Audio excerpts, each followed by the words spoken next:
దేవుని నామమునకు మహిమ కలుగును కాక.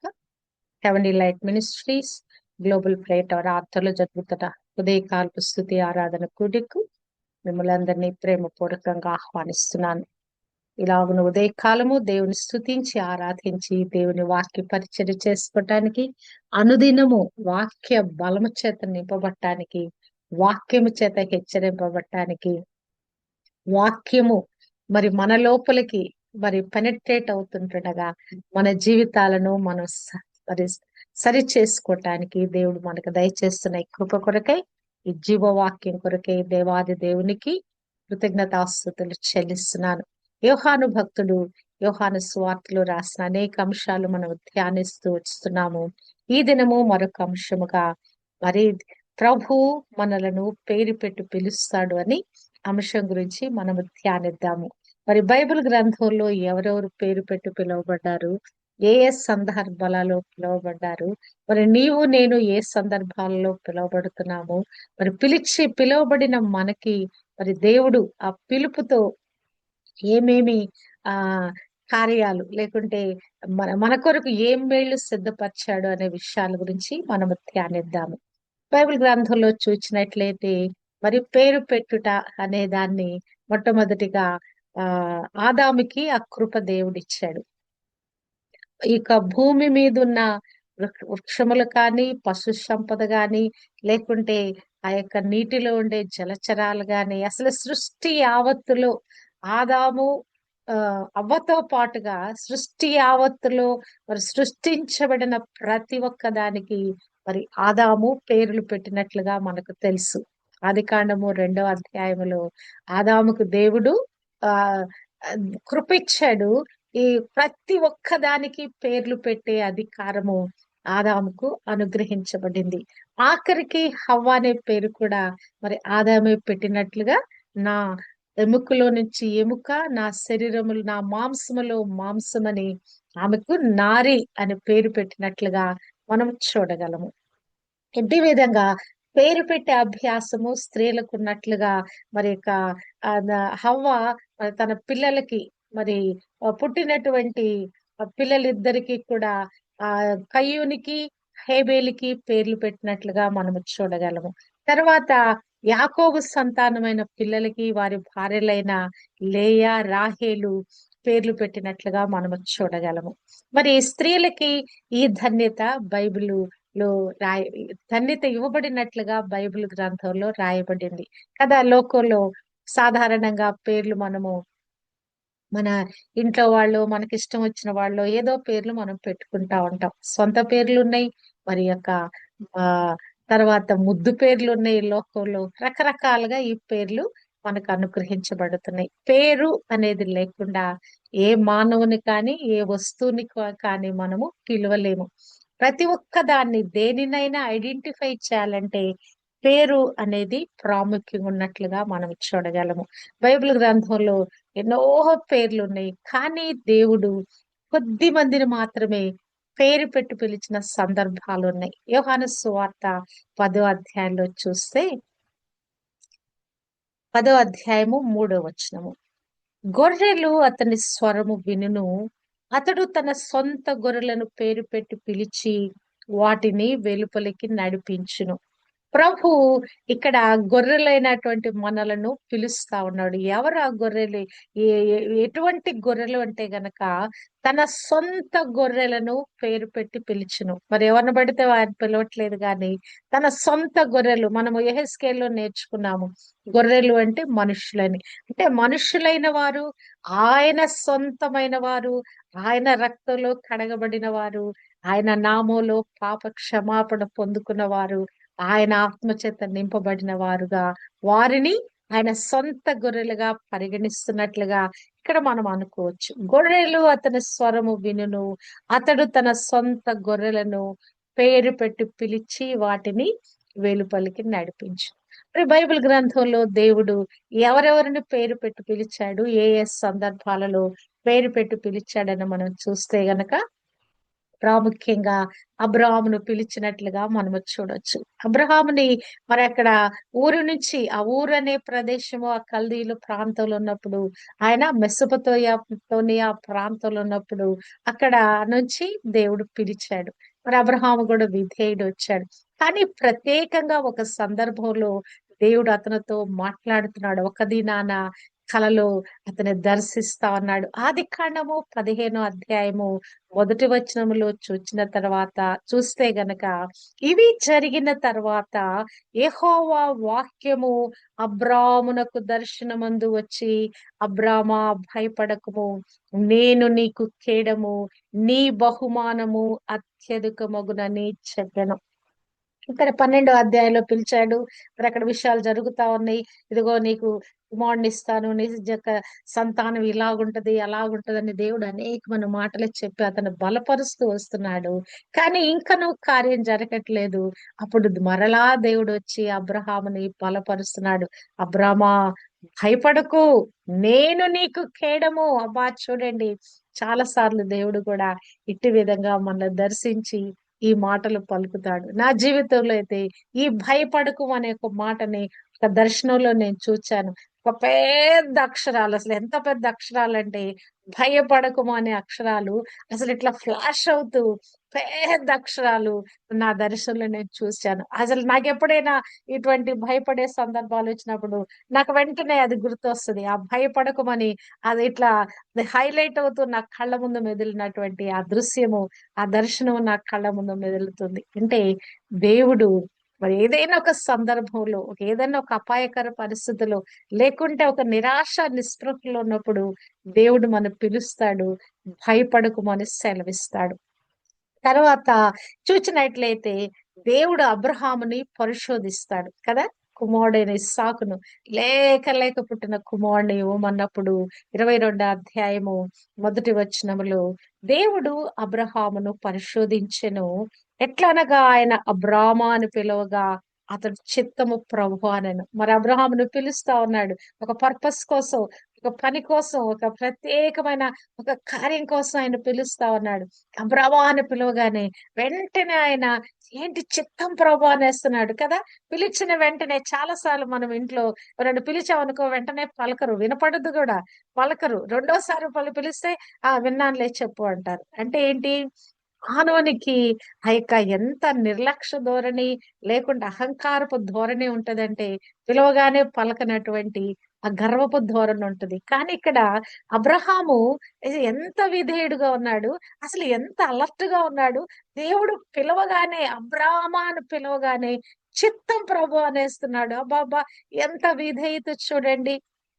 నీవు నేను కూడా ఇలాగున దేవునికి, పెద్దలకి, మనం పిలిచే వారికి మనం ఇట్టి విధంగా వెంటనే రెస్పాండ్ కావాలని మనం చూస్తా ఉన్నాం. ఆ రెస్పాండ్ కు తగినట్లుగా మరి దేవుడు ఆ యొక్క మరి ఏదైతే మాట చెప్పాడో, నీ కుమారుని అప్పగించమన్నప్పుడు మరలా కుమారుని ఆ చెయ్యి కత్తెత్తి మరి అతను చంపబోతున్నప్పుడు మరలా దేవుడు పరలోకం నుంచి పిలిచాడంట. ఇక్కడ 2 సార్లు పిలుస్తా ఉన్నాడు. 22:11 చూస్తే, యెహోవా దూత పరలోకము నుండి అబ్రహామా, అబ్రహామా అని పిలిచెను. అందుకతడు చిత్తము ప్రభు అనెను. హల్లెలూయా. ఇక్కడ చూడండి, మరి 2 సార్లుగా పిలుస్తున్నాడు. అంటే ఎందుకు, ఇక్కడ అర్జెన్సీ ఉన్నది. ఆ ఆ యొక్క కుమారుడు ఒక్క వేటేస్తే కుమారుడు చనిపోతాడు కదా. దేవుడే హడావుడి పడుతున్నాడు. దేవుడు పరీక్షించాలనుకున్నాడు, పరిశోధించాలనుకున్నాడు, కుమారుని విషయంలో అతన్ని శోధించాలనుకున్నాడు. కానీ అబ్రహాము నిస్సందేహంగా పని చేస్తున్నప్పుడు ఇక దేవుడు కూడా కించిత్ త్వరపడి అబ్రామా అని ఇక్కడ కేక, అబ్రహామా అని ఇక్కడ త్వరపడి పిలుస్తున్నట్లుగా మనం చూడగలం. అబ్బా, దేవునికి మన ఎడల ఎంత కన్సర్న్ అండి. హల్లెలూయా. ఆయనకు మనం ఒకసారి ఆయన ఒక లోబడి మనం జీవించామా, ఆయనకు విధేయులమైన మనం జీవించామా, మన కోసం ఆయన పరుగులెత్తుకుంటూ వచ్చేస్తాడండి. అబ్బా, హల్లెలూయా. ఆ ప్రేమమయుడు మరి ఇక్కడ అబ్రహాంని మరి వెంటనే అబ్రహాం అని కంగారు పడుతూ పిలిచినట్లుగా, ఏదైనా ఒక విషయం ఏదన్నప్పుడు ఎవరైనా త్వరపడి మనం చెప్పాలంటే మనం కూడా కంగారు పడి చెప్తాం కదా, గబగబగబా మనం మాట్లాడతాం. కానీ ఇక్కడ దేవుడు కూడా అబ్రహామా అని త్వరపడి మాట్లాడుతూ ఇక్కడ అబ్రహాముకి ఆ విషయం సెలవిస్తున్నట్లుగా మనము చూడొచ్చు. ఇదిగో ఇక్కడ నేను ఒక గొర్రె పిల్లను సిద్ధపరిచి ఉన్నాను. యెహోవా ఈరేగా ఇక్కడ దేవుడు తను తాను ప్రత్యక్షం అవుతున్నట్లుగా మనము చూడగలము. రెండవదిగా చూస్తే యాకోబును దేవుడు దర్శించినట్లుగా మనం చూడగలం. ఇక మరి ఇస్సాకు చరిత్రలో మరి దేవునికి వాళ్ళిద్దరికి మధ్య పెద్ద ఇంటరాక్షన్ ఉన్నట్లుగా మనం చూడలేము. కానీ యాకోబుకి దేవునికి చాలా పెద్ద అనుభవం ఉందండి కదా. యాకోబుని దేవుడు తను వెళుతున్న మార్గంలోనే, మరి అక్కడ తండ్రి ఇంటిని విడిచి వెళుతున్న మార్గంలోనే దేవుడు అతను దర్శించాడు. 31 అధ్యాయము 11 వచనంలో చూస్తే, ఆ స్వప్నమందు దేవుని దూత యాకోబు అని నన్ను పిలువగా, చిత్తము ప్రభు అని చెప్పి తిని. ఇక్కడ యాకోబు తనకు కలిగిన అనుభవాన్ని చెప్తా ఉన్నాడు. మరి యాకోబు అని ఆ దేవుని దూత పిలిచిందంట. మా యొక్క పరిశుద్ధ గ్రంథంలో చూస్తే చాలా సార్లు దేవుని దూత అని రాయబడిన ప్రదేశంలో అది దేవుడే అనుకోవచ్చు మనం. అంటే దూత రూపంలో మరి ఇక్కడ యొక్క అబ్రహాము ప్రత్యక్షమైనప్పుడు కూడా ఆయన మరి వాక్య ఇక్కడ మరి ఇక్కడ దూత రూపంలో ప్రత్యక్షమైన, కానీ పిలుపును మనం ఈ రోజు పేరు పెట్టి పిలిచిన సందర్భాన్ని మనం జ్ఞాపకం చేసుకుంటున్నాం. ఇక్కడ మరి దూత వచ్చి మరి యాకోబు అని పిలిచిన వెంటనే ఈయన కూడా మరి ఈయన ఏ చిత్తము ప్రభు అంటున్నాడు. అంటే ఎక్కడున్నాడు ఈయన? కలలో ఉన్నాడు. ఆయన స్వప్నమందు ఒక స్వప్నం చూస్తా ఉన్నాడు. ఆ యొక్క ఆకాశానికి భూమికి ఒక నిచ్చెన వేయబడటం, దేవదూతలు పైకి కిందకి తిరగటం, ఇవంతా దర్శనాన్ని చూస్తా ఉన్నాడు. ఆ కలలో ఆ స్వప్నంలో ఇక్కడ మరి ఇది యాకోబు స్పందిస్తున్నాడు. కలలో నిద్రలో కూడా దేవుడు నిద్రలో కూడా మనం పిలుస్తాడండి. మన పేరు పెట్టి పిలుస్తాడు. చాలా విషయాలు మనకు చెప్తాడు. లేచి నిద్ర లేచి ఇదిగో వీరి గురించి ప్రార్థన చేయి, వారి గురించి ప్రార్థన చేయి అని చెప్పేసి దేవుడు మనను కూడా లేపుతా ఉంటాడు. హల్లెలూయా. 46:2లో మరలా కూడా దేవుడు మరలా యాకోబును దర్శిస్తా ఉన్నాడు. అప్పుడు రాత్రి దర్శనముల యందు దేవుడు యాకోబు యాకోబు అని ఇశ్రాయేలును పిలిచెను. అందుకతడు చిత్తము ప్రభు అనెను. ఇక్కడ ఇంత అయిపోయింది. తన జీవిత యాత్రలో ఆయన పొందుకోవాల్సిన అన్ని పొందుకున్నాడు. ఆఖరి దినాలలో ఉన్నాడు. ఆ సమయంలో కూడా మరి దేవుడు అనేక సార్లు అతనితో మాట్లాడుతున్నట్లు, ఈ ఆఖరి సందర్భంలో కూడా మాట్లాడుతున్నట్లుగా మనము చూడగలము. ఈ యొక్క యాకోబుకి మరొక పేరు ఏం పెట్టారండి? ఇశ్రాయేలు. ఇశ్రాయేలు అను పదము అది ఎన్ని సార్లు రాయబడిందో. ఇశ్రాయేలు, నీ భాగ్యం ఎంత గొప్పది, యెహోవా రక్షించిన నిన్ను పోలిన వాడు ఎవడు. ఇశ్రాయేలు ఇశ్రాయేలు ఇశ్రాయేలు అని దేవుడు ఎన్ని సందర్భాలలో ఎన్ని రకాలుగా మాట్లాడినట్లుగా మనము చూడగలము. ఏ ఇశ్రాయేలుకి మరొక పేరు ఏముందంటే యెషూరు అనే పేరు పెట్టబడింది. ద్వితీయోపదేశ కాండము 33:26లో చూస్తే, యెషూరును దేవుని పోలిన వాడు ఎవడు లేడు, ఆయన నీకు సహాయము చేయుటకు ఆకాశ వాహనుడై వచ్చును, మహోన్నతుడై మేఘ వాహనుడగును. యెషూరు అని పేరు పెట్టబడి ఇశ్రాయేలు జనాంగానికి ఇక యాకోబుకి యెషూరు అనే పేరు పెట్టబడినట్లుగా చూడగలము. 44 అధ్యాయము యెషయా గ్రంథంలో కూడా ఇక్కడ యాకోబుతో మాట్లాడుతున్నాడు. యాకోబు, నా సేవకుడవైన యాకోబు, నేను ఏర్పరచుకున్న యెషూరును భయపడకుము. మరి యెషూరు అనే పేరుతోటి కూడా దేవుడు అతన్ని సంబోధించి అతన్ని ఆశీర్వదించినట్లుగా మనము చూడగలము. హల్లెలూయా. దేవుని పిలుపుకు మనం నోచుకోవాలండి కదా. ఆయన పేరు పెట్టి పిలిచే దేవుడు ఎవరిని పిలుస్తాడు? తన సొంత గొర్రెలను పేరు పెట్టి పిలుస్తాడు. ఈ దినము నీవు నేను కూడా దేవుని సొంత గొర్రెలుగా మనం మార్చబడాలని దేవుడు కోరుకుంటున్నాడు.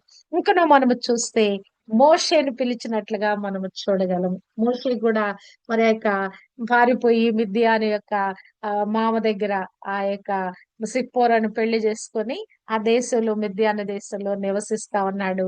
ఇత్రో అనేటువంటి తన మామ గొర్రెలను మేపుతా ఉన్నాడు.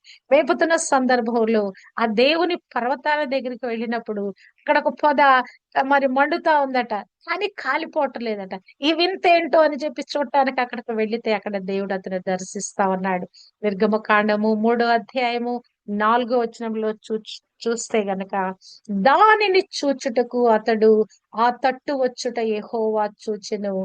దేవుడు ఆ పొద నడుమ నుండి మోషే మోషే అని పిలిచెను. అందుకతడు చిత్తము ప్రభువా అనెను. హల్లెలూయా. ఈ భక్తుల జీవిత చరిత్రలు మనం ధ్యానిస్తే వాళ్ళు ఎంత ఇమీడియట్ రెస్పాండ్ ఉన్నారండి. చిత్తం ప్రభు అనేస్తున్నారు. దేవుడు పిలవటం ఆలస్యము. అసలు అసలు ఆయన పిలుస్తాడని వీళ్ళు కనిపెడుతున్నట్టు అనిపిస్తా ఉంది. వాళ్ళు వెంటనే ఇమీడియట్ రెస్పాన్స్ తోటి చిత్తము ప్రభు అని వాళ్ళు పలకటం. దేవుడు పిలవటం ఎస్. ఇప్పుడు మనం క్లాస్ లో చిన్నప్పుడు స్కూల్లో ఏం చేసేవాళ్ళు, మనకు ప్రెజెంట్ తీసుకునేవాళ్ళు. అవునా?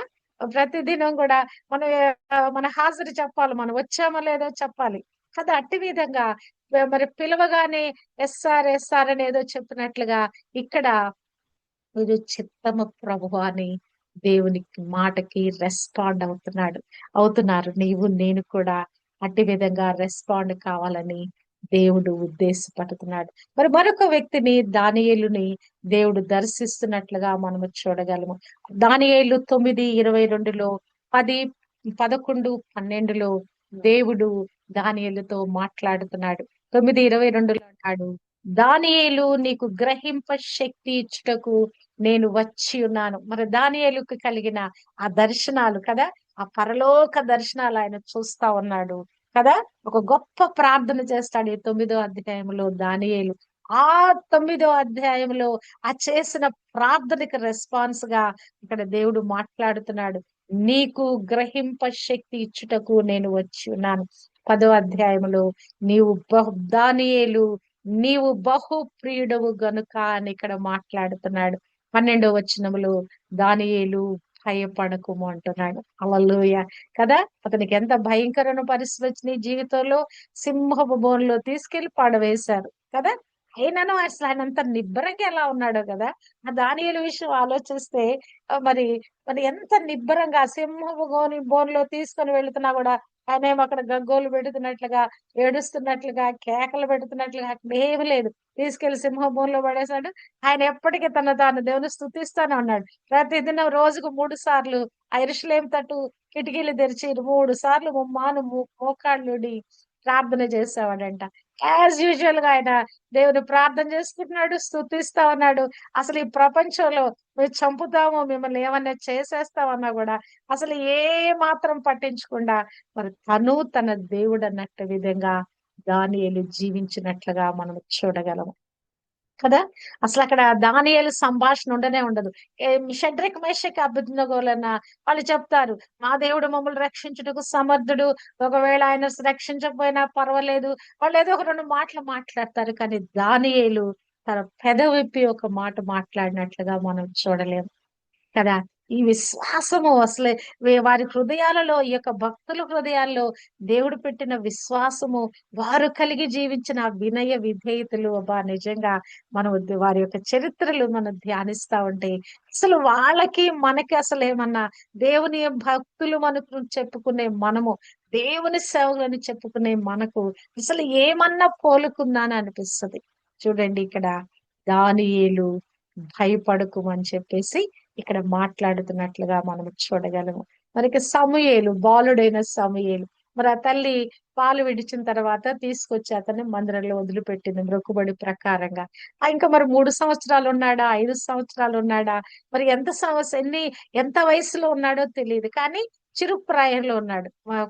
మరి ఆ పాలు విడిచడం అంటే మరి ఆ దినాలలో మరి ఎప్పుడు పాలు విడిచేవారు. మనమైతే ఇక్కడ పాత కాలంలో మళ్ళా పిల్లలు పుట్టేంత వరకు కూడా పాలనిస్తా ఉండాలి, గర్భం ధరించేంత వరకు. ఆ తర్వాత రాను రాను పాలిచ్చే సమయం దాటి మరి తగ్గిపోతూ వచ్చింది. మరి ఇవాళ రేపు అసలు తల్లులు పాలే ఇవ్వటం లేదు. ఇక్కడ మరి మనం చూసినట్లయితే హన్న మరి కుమారుని తెచ్చి ఆలయంలో విడిచిపెట్టింది. ఆ చిన్న చిటి చిట్టి అడుగులేస్తూ ఆ మందిరంలో సేవ చేస్తా ఉన్నాడు తన చిన్న చేతులతోటి సమూయేలు. మరి తన కొరకు ప్రత్యేకింపబడిన ఆ ప్రదేశానికి వెళ్ళి నిద్రపోతా ఉన్నాడు. దేవుడు అతనిని మరి పిలుస్తా ఉన్నాడు. సమూయేలు సమూయేలు అని పిలుస్తా ఉంటే 2 సార్లు కన్ఫ్యూజన్ అయిపోయి మరి చిత్తం అని చెప్పేసి ఏలీ దగ్గరికి వెళ్తాడు కదా.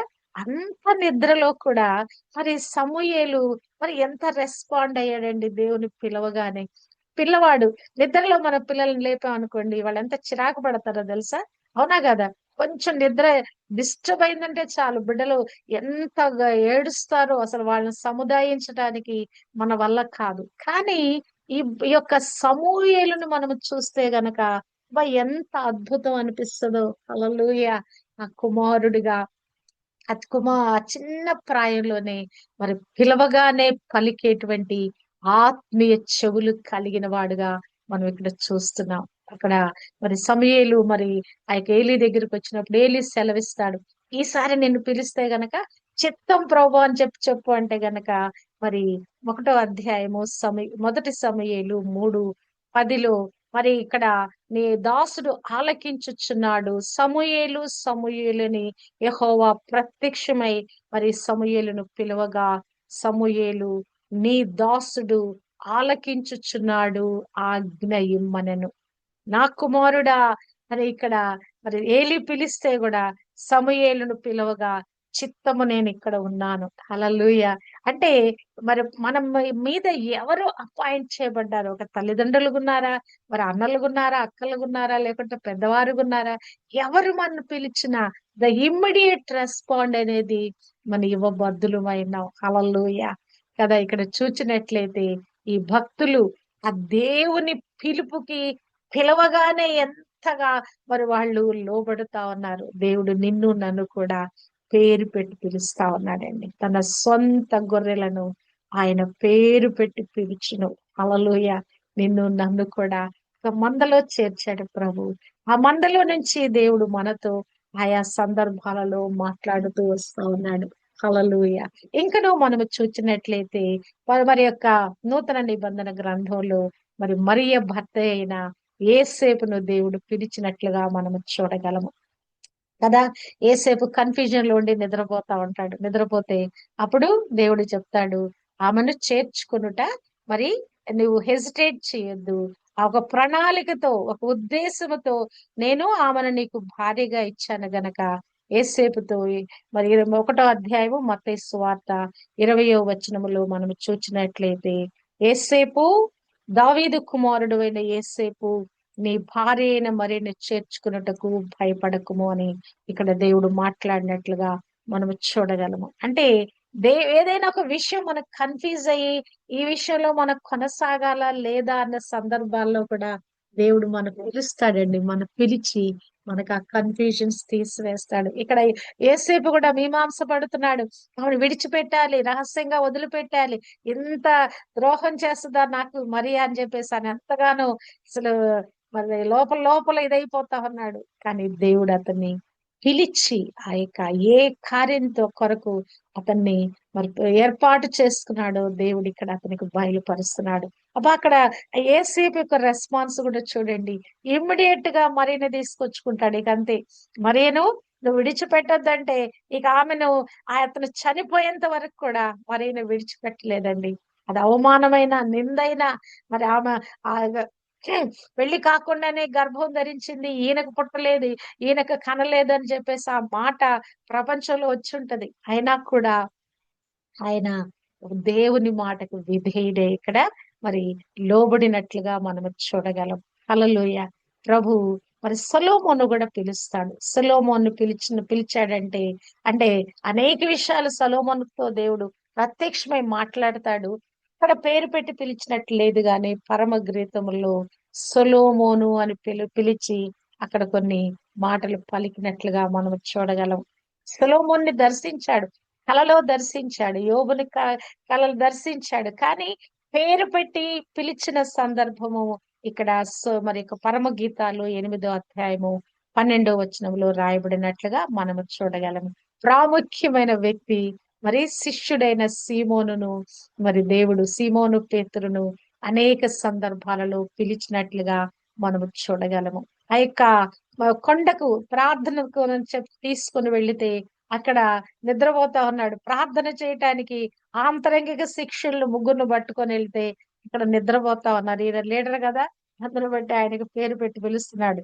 14:37లో చూస్తే, సీమోను ఆయన వచ్చి వారు నిద్రించుట చూచి, ఇప్పుడు సీమోను హెచ్చరిక చేస్తున్నాడు.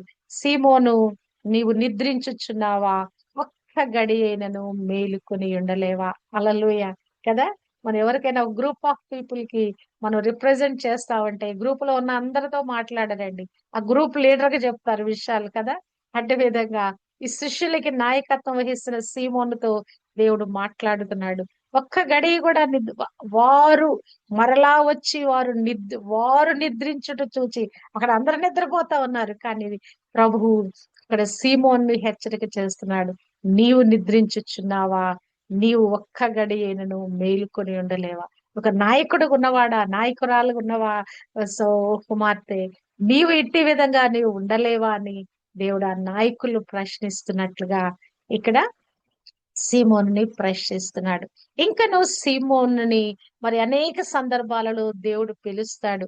మరి ఆ యొక్క సాతాను నిన్ను మరి పట్టి గోధుమల వల్లే నిన్ను జల్లించాలన్నప్పుడు కూడా నేను మిమ్మల్ని కోరుకుంది, కానీ నేను మీ విశ్వాసంలో మీరు బలహీనులు కాకున్నట్లు నేను మీకు సహాయపడ్డానని ఒక సందర్భంలో చెప్తాడు. ఆఖరిగా ఈ యొక్క యోహాను సువార్త 21వ అధ్యాయంలో సీమోనుని 3 సార్లు పిలుస్తున్నట్లుగా మనం చూడగలము.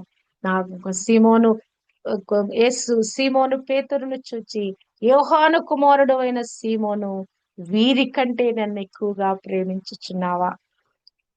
దేవుడు నిన్ను నన్ను కూడా అందరికంటే నన్ను ఎక్కువగా ప్రేమిస్తున్నావు అని అడుగుతాడు. అవునా కదా? ప్రేమించుటలో దేవుడు కదా తన సొంత కుమారుని ఇచ్చి వేశాడు. మరి ఆ కుమారుడైన క్రీస్తు ఆఖరి రక్తబొట్టు వరకు కార్చి ప్రాణం పెట్టి వేశాడు. మరి తిరిగి మన్నంటున్నాడు, నీవు నన్ను ప్రేమిస్తున్నావా? నా కొరకు నువ్వు జీవిస్తావని ప్రభు మనల్ని పిలుస్తావన్నాడు. ఆయన తన సొంత గొర్రెలను పేరు పెట్టి పిలుచును. ఆ పేరు పెట్టి పిలిచేది ఎందుకంటే ఒక పర్పస్ తో పిలుస్తున్నాడు. ఒక పని అప్పచెప్పటానికి, ఒక పనిని కమిషన్ చేయటానికి దేవుడు పిలుస్తున్నాడు. ఇక్కడ పేతురుతో అంటున్నాడు, నా గొర్రె పిల్లలను మేపుము, నా గొర్రెలు మేపుము, నా గొర్రెలను కాయము. 3 సార్లు ఇదే ప్రశ్న. యోహాను కుమారుడు అయిన సీమోను, నన్ను ప్రేమించుచున్నావా? అంటే దేవుని ప్రేమిస్తే ఆయన కొరకు మనం పని చేస్తామండి.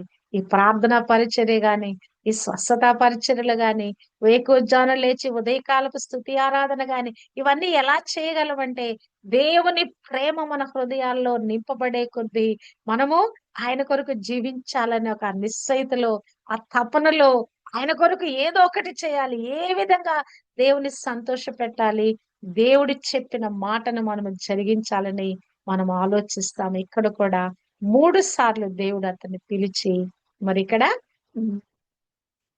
ఒక పని కమిషన్ చేస్తున్నట్లుగా మనము చూడగలము. మరి తర్వాత మరియను దేవుని దూత వచ్చి పిలుస్తుంది. మరియా అని పిలిచినప్పుడు అయ్యో ఇది ఎలా జరుగుద్దని మరియా, తల్లి అయిన మరియా కన్ఫ్యూజ్ అయిపోద్ది. దేవుని దూత వచ్చి మరియా శుభ మరి దయా ప్రాప్తురాలా నీకు శుభమని పలికినప్పుడు కదా ఒక పెద్ద ఒక గొప్ప పని కొరకు ఆమె పిలువబడిందండి. కానీ సింపుల్ గా మరి ఆమె నీ దాసురాలను ప్రభువు చెప్పిన మాట నా జీవితంలో సిద్ధించును గాక అని ఎంత సింపుల్ గా చెప్పిందంటే, మరియా ఇదిగో ప్రభు దాసురాలను, నీ మాట నా జీవితంలో జరుగును గాక. ఇక ఆమె ఆ ఒక్క నిమిషం కన్ఫ్యూజన్ అయింది. ఎలా జరుగుద్ది ఇది? నేచురల్ ప్రక్రియలో ఒక స్త్రీ పురుషులు కలుసుకోకుండా పిల్లలు ఎలా పుడతారు అనే ఒక ప్రశ్న ఆమెకు వచ్చింది. కానీ దూత చెప్పిన తర్వాత, అర్థం చేయించిన తర్వాత, ఇదిగో నీ కుమారుడు పుడతాడు, అతని సర్వోన్నతుని కుమారుడు అనబడతాడు, ఆయన ఈ రాజ్యము యుగ యుగములు అంతము లేనిదని ఇవన్నీ చెప్పిన తర్వాత ఆమెకు అర్థమైంది. ఆమె వయసు 13, 14 సంవత్సరాలంట. కానీ దేవునిలో, వాక్యములో ఆమె ఎంతో నిష్ణాతురాలట. ఆ ధర్మశాస్త్ర గ్రంథాన్ని అవుపోసన పెట్టిన కుమార్తెట. అట్టి విధంగా దేవుని మాట చెప్పిన వెంటనే నీ దాసురాలను అని చెప్పి ఆమె మాట్లాడుకుంది. హల్లెలూయా, హల్లెలూయా. ప్రభు నిన్ను నన్ను కూడా పిలిచినప్పుడు ఇట్టి విధంగా ఒక పని కొరకు, ఇదిగో ఇది నువ్వు చేయటానికి నువ్వు నియమించబడ్డావని దేవుడు మనకు పిలుస్తాడండి. మార్తతో కూడా దేవుడు మాట్లాడుతున్నాడు. మార్త ప్రభునే, అయ్యా మరి నీకు చింత లేదా? మా అక్క నాకు సహాయం చేయట్లేదయ్యా అంటే మార్తతో దేవుడు మాట్లాడుతున్నాడు. మార్తా మార్తా, నీవు అనేకమైన పనులు గూర్చి విచారపడుచున్నావు, కానీ అవసరం అనేది ఒక్కటే, విచారపడి తొందరపడుచున్నావు. అంటే ఈ లోకంలో మార్త మనందరికి ఒక రిప్రజెంటేటివ్ ఉన్నట్లుగా మనం చూడగలం కదా. ఆవిడ మరి మనం ఎంత హడావుడి పడతామో లోకానుసారమైన విషయాలకి, ఆమె కూడా అక్కడ హడావుడి పడతా ఉన్నది. అందుకని దేవుడు మార్తతో మాట్లాడుతున్నాడు. మార్తా పేరు దగ్గర నీ పేరు నా పేరు పెట్టుకోవచ్చు కదా. అనేకమైన పనుల గురించి విచారపడతాం. విచారపడవలసిందేంటి? దేవుని కార్యాల గురించి.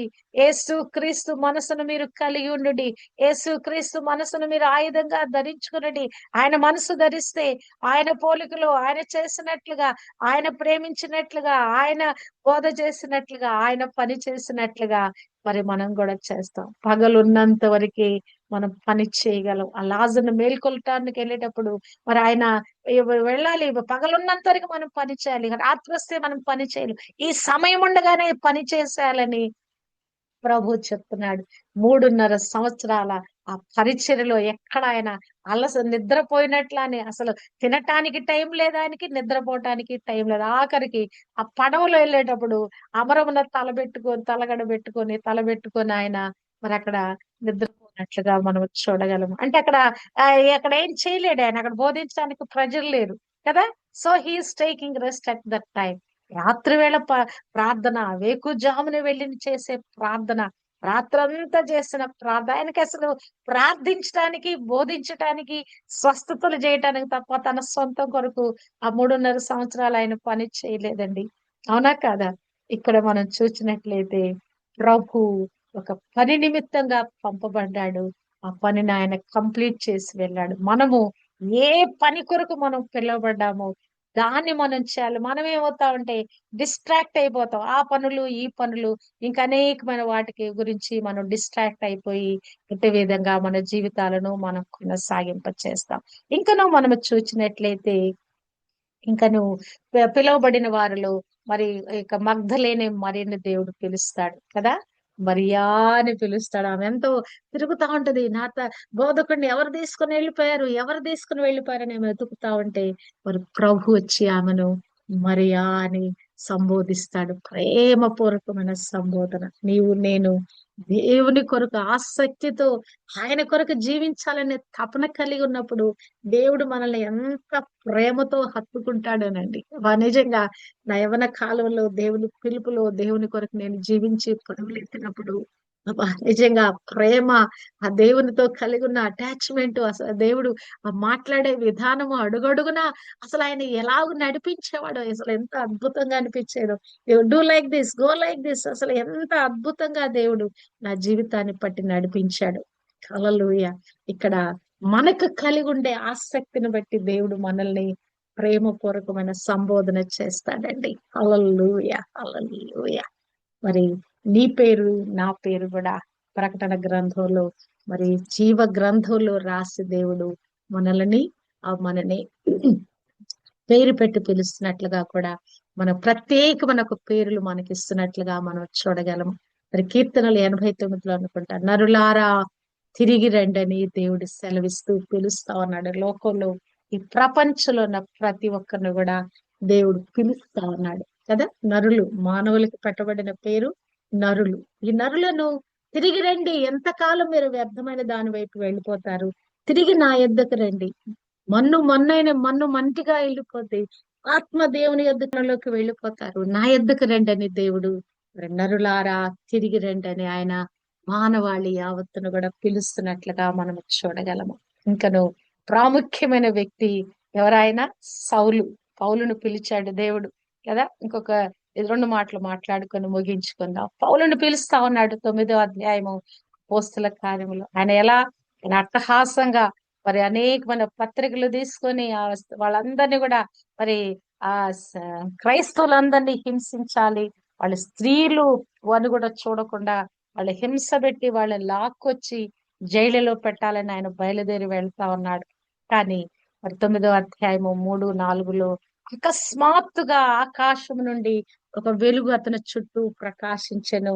అప్పుడు అతడు నేల మీద పడి, సౌలా సౌలా నీవేళ నన్ను హింసించుచున్నావని తనతో ఒక స్వరము పలుకుట వినెను. హల్లెలూయా.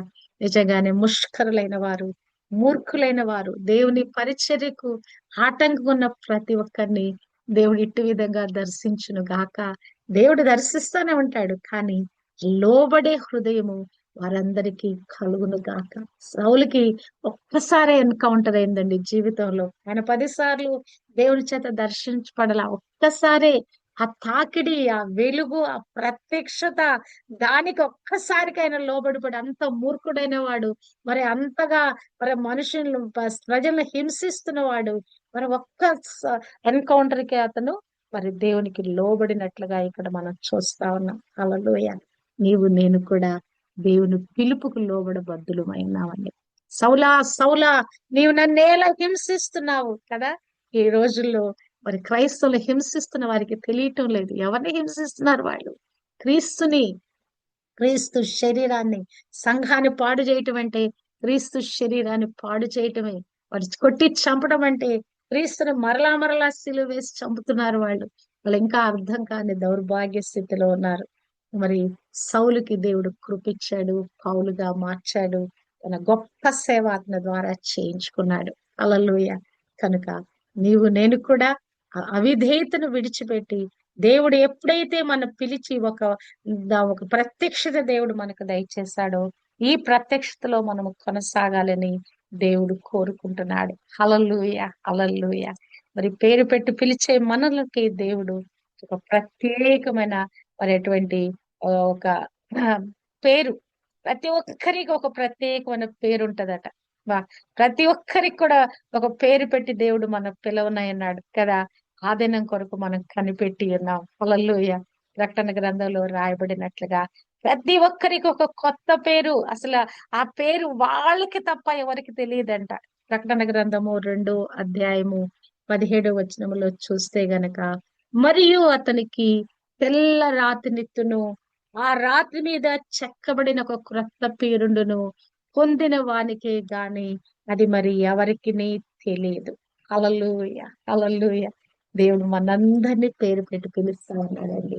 కొన్ని కొన్ని పనులు, బాధ్యతలు, విధులు మనకి అనుగ్రహింప చేస్తా ఉన్నాడు. వాటన్నిటిని కూడా మనం సక్రమంగా నెరవేర్చామా, మరి ఆ యొక్క జయించిన గుంపులో ఉన్నామా, మనకు మరొక కొత్త పేరు పెట్టబడుతుంది. ఈ లోకంలో పెట్టబడిన పేరు కాదు గాని మరొక పేరు పెట్టి దేవుడు మనల్ని పిలవనన్నాడు. అబ్బా, అసలు ఆ యొక్క అది ఊహించుకుంటా ఉంటే అసలు ఏ పేరుతో దేవుడు మనం పిలుస్తాడు? ఆ మృదు మధురమైన స్వరంతో కదా. ఎప్పుడైనా దేవుని స్వరం విన్నారా? కొన్నిసార్లు గుసగుసగా వినపడింది, కొన్నిసార్లు గంభీరంగా వినిపించబడి, కొన్నిసార్లు మన లోపల నుంచి ఒక స్వీట్ వాయిస్ గా మనకు వినిపిస్తా ఉంటది. హల్లెలూయా కదా. ఆ మాధుర్యమైన స్వరంతో దేవుడు మన ఒక క్రొత్త పేరు పెట్టి కదా. మనకు పేర్లు పెట్టినప్పుడు అమ్మా నాన్నను పెద్దవాళ్ళు ఎవరో పెట్టుంటారు. దేవుడు నాకు కృపించాడు. నా మనవ సంతానం నలుగురికి నేనే పేర్లు పెట్టుకున్నా. హల్లెలూయా. మరి అట్టి విధంగా ఈ పేర్లు పెట్టుట అనే విషయంలో దేవుడు మనందరికి ఒక ప్రత్యేకమైన పేరు పెడతా ఉన్నాడు. ఈ లోకంలో పుట్టిన ప్రతి ఒక్కరికి ఒక పేరు నిర్ణయించబడింది. అంతేకాదు, మరి యొక్క పరలోకంలో నిత్య మహిళలోకి మనం వెళ్ళినప్పుడు మరొక క్రొత్త పేరు దేవుడు మనకు పెట్టి ఆ పేరుతో మనను పిలవనయ్యన్నాడు. ఈ దినము ఆ దేవుని పిలుపుకు మనం లోబడ్డామా? తన సొంత గొర్రెలన్నిటిని ఆయన పేరు పెట్టి పిలిచి వెలుపలికి నడిపించును. కొన్ని పనులు చేయటానికి దేవుడు మనం నడిపిస్తా ఉన్నాడు. కొన్ని ఆదేశాలు ఇస్తున్నాడు. కొన్ని పనులు, బాధ్యతలు మనకు అప్పచెప్తున్నాడు. కనుక వాటన్నిటికీ మనం లోబడిన వారమై దేవుని కొరకైన పాత్రలుగా మనం జీవించుదుము కాక. ఆ పరలోకంలో నిత్య మహిమలో దేవుడిచ్చే ఆ క్రొత్త పేరుతో మనం పిలువబడేంత వరకు కూడా దేవుని కొరకు జీవించే కృప మనం కలిగి ఉందము కాక. పేరు పెట్టి పిలువబడట, దేవుని చేత పేరు పెట్టి పిలువబడట ఎంత ధన్యకరమైన కృప అండి. హల్లెలూయా. మన టీంలో ఉన్న ప్రతి ఒక్కరిని కూడా దేవుడు పేరు పేరున పిలిచి ఇట్టి విధంగా మన సమకూర్చాడు. అనేక మందిని పిలిచాడు గాని ఏమైపోయారు? ఆ జల్లెడలో వేసి జల్లించినప్పుడు జారిపోయారు. అవునా కదా. వేకురిని లేచి నిద్ర మరి అది కాచుకోవాలంటే, మరి దేవుని సన్నిధిలో నిలబడాలంటే కదా, 5 సంవత్సరాలుగా ఈ పని మనం చేస్తున్నామంటే నిజంగా దేవుని మహాకృపేనండి. దేవుని యొక్క మహాకృపే. ఒక పని మొదలు పెట్టడం కాదు గాని దాన్ని కొనసాగించుట ప్రాముఖ్యము, ముగింపు చేయట ప్రాముఖ్యము. దేవుడు మనందరినీ కూడా ఒక పిలుపుతో పిలిచి ఉన్నాడు. వేకునే ఆయనకి స్తుతి ఆరాధన చేసే టీముగా, గ్లోబల్ విమెన్ ప్రేయర్ వారియర్స్ టీముగా దేవుడు మనందరినీ సమకూర్చాడు. ఈ సమకూర్పులో దేవుడి కొరకు మనం కొనసాగుతూ ముందుకు వెళ్తా ఉన్నాము. చివరికి ఆ యొక్క పరలోకంలో నిత్య మహిమలు దేవుడిచ్చి క్రొత్త పేరు చేత పిలువబడేంత వరకు కూడా దేవునికి నమ్మకమైన పాత్రలుగా, దేవునికి మహిమ తెచ్చు పాత్రలుగా, నిత్యము ఆయన కొనియాడే పాత్రలుగా ఉంటూ ఈ జీవిత కాలము దేవునిలో కొనసాగుదుము కాక. అట్టి కృపా దేవుడు మనందరికీ అనుగ్రహింప చేయను కాక. ఆమేన్.